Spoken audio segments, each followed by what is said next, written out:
Donc, les météorites sont des fragments de corps extraterrestres, ça on le sait depuis longtemps. Et au moment où les météorites sont devenus des objets scientifiques, la première théorie disait que c'était des fragments de la Lune. Donc on s'est assez rapidement, enfin il a fallu quelques dizaines d'années pour se rendre compte que ce n'était pas tout à fait juste, et que les météorites sont pour l'essentiel des fragments d'astéroïdes. Mais ce n'est pas le cas de toutes, et peut-être, on verra ça dans un instant, il y a des météorites qui sont des fragments de comètes. Donc les comètes sont des corps assez particuliers qui viennent des régions externes du système solaire. Et cette idée que certaines météorites pourraient provenir des comètes a été d'une certaine façon confirmée par l'étude au laboratoire d'échantillons cométaires, cette fois-ci certifiés conformes, qui ont été rapportés sur Terre par une mission spatiale américaine qui s'appelle Stardust. Et cette mission est très importante puisqu'il s'agit de la première mission de retour d'échantillons extraterrestres depuis les missions Apollo qui ont rapporté les échantillons lunaires. Pour avoir un peu une idée du contexte, le système solaire, par définition, c'est l'ensemble de tous les corps qui sont en révolution autour du Soleil. Le Soleil, c'est une gigantesque boule de gaz à très très haute température, donc autour duquel tournent des corps beaucoup plus petits. Parmi ces corps les plus petits, on connaît tous les planètes, qui sont dans l'ordre croissant au Soleil, Mercure, Vénus, la Terre, Mars, Jupiter, Saturne, Uranus et Neptune. On sait aussi, peut-être vous savez que depuis quelques années, Pluton n'est plus considéré comme une planète, elle a été dégradée. Elle fait partie de la catégorie des planètes naines maintenant. Et il y a aussi deux types de corps qui sont très importants, qui sont les astéroïdes. Donc les astéroïdes sont des petits corps rocheux pour l'essentiel, même si certains peuvent contenir de la glace, qui se trouvent entre Mars et Jupiter, entre l'orbite de Mars et Jupiter. Et puis les comètes, qui elles sont des corps très riches en glace, qui proviennent des régions externes du système solaire, disons au-delà de Neptune, donc vraiment assez loin du Soleil. On sait depuis la moitié du XIXe siècle que l'essentiel des météorites proviennent des astéroïdes. Il y a quelques météorites qui proviennent de Mars, une centaine environ, une centaine de météorites qui proviennent de la Lune, et toutes les autres météorites, à part quelques exceptions sur lesquelles je reviendrai, proviennent des astéroïdes. Donc quand je dis toutes les autres météorites, c'est environ 40 000. On a environ 40 000 météorites dans les collections mondiales de météorites. Donc tout ça, ça vient des astéroïdes. Sauf qu'il y a quelques météorites qui ont des propriétés assez particulières, qui pourraient provenir de ces objets assez lointains qui s'appellent les comètes. Et ça, on l'a déterminé, on a proposé ça, j'ai proposé ça avec deux autres collègues, un collègue tchèque et un collègue anglais en 2004 pour la première fois. Parce qu'on s'est basé sur des textes historiques qui décrivaient la chute d'une météorite en 1864 en France. Et à partir des descriptions de la trajectoire de la météorite dans le ciel, on a pu reconstituer cette trajectoire dans le système solaire. Et donc on a pu montrer qu'elle provenait de très très loin, des régions cométaires. Et donc on a dit, cette météorite est probablement d'origine cométaire. C'est quelque chose qui a eu un petit peu de mal à être accepté à l'époque. Et puis, le hasard fait bien les choses, puisqu'en 2006, était prévu le retour d'une sonde spatiale envoyée par la NASA vers une comète. Donc cette sonde qui s'appelle Stardust était une mission de la classe Discovery de la NASA, qui n'a pas coûté très cher, seulement entre guillemets 150 millions de dollars, ce qui pour une mission spatiale n'est pas très cher. Et donc le but de cette mission était d'aller chercher des poussières de comètes. Donc le mécanisme était assez simple, il y avait une espèce de raquette qui était remplie d'un matériau un peu particulier appelé l'aérogène, qui à l'approche de la comète se déployait et collectait les poussières émises par la comète. Ensuite cette raquette se rétractait, la sonde retournait sur Terre et rentrait dans l'atmosphère.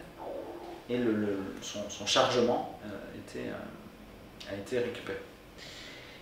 Donc c'était vraiment un événement, c'est quelque chose de très important puisque depuis Apollo, on n'avait pas de matériaux extraterrestres qu'on était allé chercher. Parce que les météorites c'est très très bien, mais en même temps quand elles rentrent dans l'atmosphère, elles peuvent être éventuellement endommagées, et puis surtout elles sont endommagées par leur résidence terrestre, parce qu'elles proviennent de corps qui n'ont pas d'atmosphère, donc elles se retrouvent dans l'atmosphère terrestre qui est très très riche en oxygène, qui est assez corrosive, et donc certaines de leurs propriétés sont perdues. Aller chercher des échantillons dans l'espace, c'est extrêmement important, non seulement parce qu'on a des échantillons qui n'ont pas été corrodés par l'atmosphère terrestre, mais en plus dont on est certain d'où ils viennent. Parce que l'identification de la provenance des météorites est toujours une question. Les seules météorites pour lesquelles on est vraiment sûr de la provenance, pour lesquelles on peut dire qu'elles viennent exactement de là, c'est les météorites martiennes ou les météorites de la Lune. Les météorites martiennes parce qu'on a très bien échantillonné, mesuré l'atmosphère de Mars, et les météorites lunaires parce qu'on est allé sur la Lune et qu'on a des cailloux. Et donc là, on peut vraiment faire le lien directement puisqu'on a des cailloux lunaires comme preuve. En revanche, pour le reste, c'est assez difficile de faire un lien direct entre un objet et les météorites. Donc c'est aussi important pour cette raison d'aller chercher des objets dont on sait exactement d'où ils proviennent. Donc cette mission spatiale Stardust est revenue sur Terre après plusieurs années de voyage en janvier 2006. Le chargement a atterri dans le désert de l'Utah. Très vite, il a été envoyé à Houston, au centre de la NASA, qui accueille aussi des échantillons lunaires. Là, les échantillons provenant de la comète ont été distribués à un certain nombre de laboratoires présélectionnés par la NASA, de laboratoires spécialistes de la matière extraterrestre. Donc nous, ici au Muséum, on a eu la chance de faire partie de ces laboratoires. On s'est très vite retrouvés dès fin janvier, quelques semaines à peine après le retour des échantillons, avec ces échantillons de comète. Et donc on a participé à cet effort collectif qui a impliqué 100 ou 200 chercheurs d'analyse de ces échantillons cométaires. C'était très excitant. Et un des résultats importants de cette mission, c'est que ces échantillons cométaires sont assez peu différents d'une certaine façon des échantillons de météorites qui proviennent des astéroïdes. Donc il y a une espèce de lien, donc ça allait un petit peu dans le sens de ce qu'on avait proposé quelques années auparavant, qu'il n'y avait pas une différence de nature si grande entre les comètes et certains astéroïdes. Donc ce qu'on pense maintenant, c'est qu'il existe vraiment un continuum entre certains astéroïdes, ceux qui se trouvent probablement le plus loin du Soleil, et les comètes. Et donc on a certaines météorites, dont cette météorite d'Orgueil, une météorite assez fantastique, donc, qui est tombée en France en 1864, et qui parmi toutes ses propriétés spectaculaires, a la propriété d'avoir exactement la même composition chimique que le Soleil. Donc c'est probablement à ce titre une des météorites les plus primitives que l'on ait, et c'est cette météorite et les météorites un petit peu du même type qui proviendraient des comètes.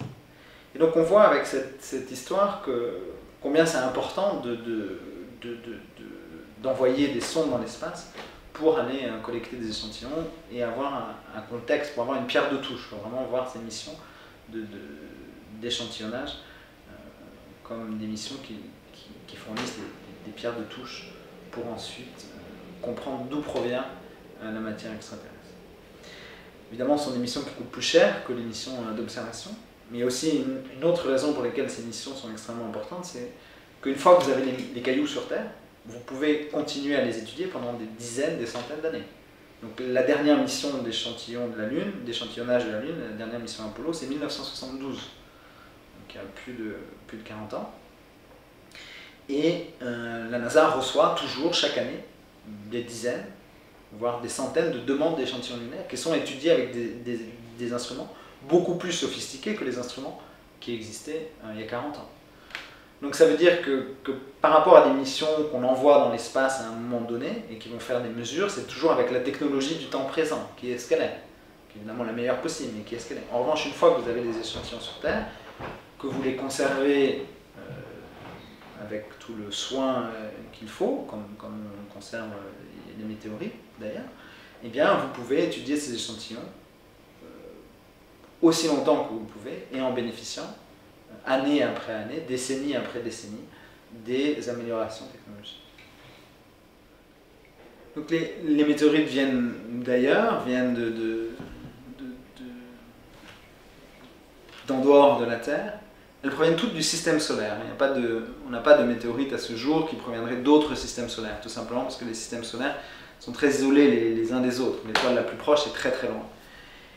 Donc elles proviennent toutes de notre système solaire et on commence de mieux en mieux à savoir d'où elles proviennent. Donc sur les 40 000 météorites qu'on a dans nos collections, on sait qu'une centaine proviennent de Mars, une centaine proviennent de la Lune, l'immense majorité provient des astéroïdes, et vous en avez quelques-unes, très rares, très précieuses, qui proviennent des régions externes du système solaire et des comètes. Et ça nous a été confirmée par cette incroyable mission de retour d'échantillons qui s'appelle Stardust et qui a rapporté des échantillons de la comète Ville 2 sur Terre en 2006.